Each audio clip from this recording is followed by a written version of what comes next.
வணக்கம் மக்களே. வெளியேறும் ரோஹித் சர்மா கழற்றிவிட தயாரான மும்பை. ஐபிஎல் விதியை காரணம் சொல்லும் அம்பானி. மும்பை அணியின் முன்னாள் கேப்டன் ரோஹித் சர்மாவை கழற்றிவிட அம்பானி குழுமம் தயாராகிவிட்டதாக தெரிய வந்துள்ளது. ஐபிஎல் தொடரில் இருந்து முதல் அணியாக மும்பை அணி வெளியேற்றப்பட்டுள்ளது. ஹர்திக் பாண்டியா தலைமையில் களமிறங்கிய மும்பை அணி 11 போட்டிகளில் விளையாடி 4 வெற்றி 9 தோல்வி உட்பட 8 புள்ளிகளுடன் புள்ளிப்பட்டியலில் 9வது இடத்தில் உள்ளது. தொடர்ச்சியாக 4 சீசன்களாக மும்பை அணி கோப்பையை வெல்ல முடியாமல் திணறி வருகிறது.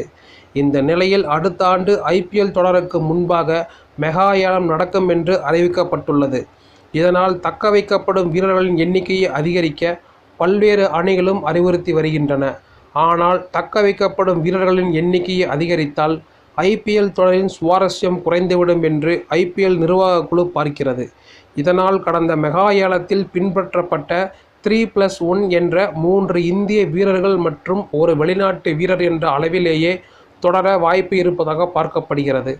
அதேபோல் மெகா ஏலத்தில் ஆர்டிஎம் கார்டு 2 வீரர்களை பயன்படுத்தி கொள்ளும் உரிமையை மீண்டும் வழங்கவும் திட்டமிடப்பட்டு வருகிறது. இதனால் 6 வீரர்களை மட்டுமே தக்க வைக்கப்படும். இவ்வாறு விதிகள் தொடரும் பட்சத்தில் மும்பை அணி புதிய சிக்கலில் சிக்கியுள்ளது. அதாவது கேப்டன் ஹர்திக் பாண்டியா, பும்ரா, சூரியகுமார் யாதவ் ஆகிய மூவரையும் தக்க வைக்கும் சூழலில் டிம் டேவிட்டை 4வது வீரராக தக்க வைக்க வாய்ப்புகள் உள்ளது. அதேபோல ஆர்டிஎம் கார்டினை திலக் வர்மா மற்றும் இஷான் கிஷன் ஆகியோருக்கு பயன்படுத்தவும் வாய்ப்புகள் உள்ளது. அப்படியென்றால் ரோஹித் சர்மாவை மும்பை அணி பெரும் தொகை கொடுத்து வாங்க வேண்டிய சூழலுக்கு தள்ளப்படும்.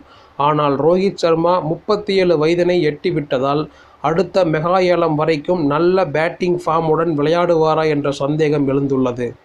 இதனால் அடுத்த சீசனில் ரோஹித் சர்மா மும்பை அணி அல்லாமல் வேறு அணியில் விளையாடவே அதிக வாய்ப்புகள் இருப்பதாக கணிக்கப்படுகிறது.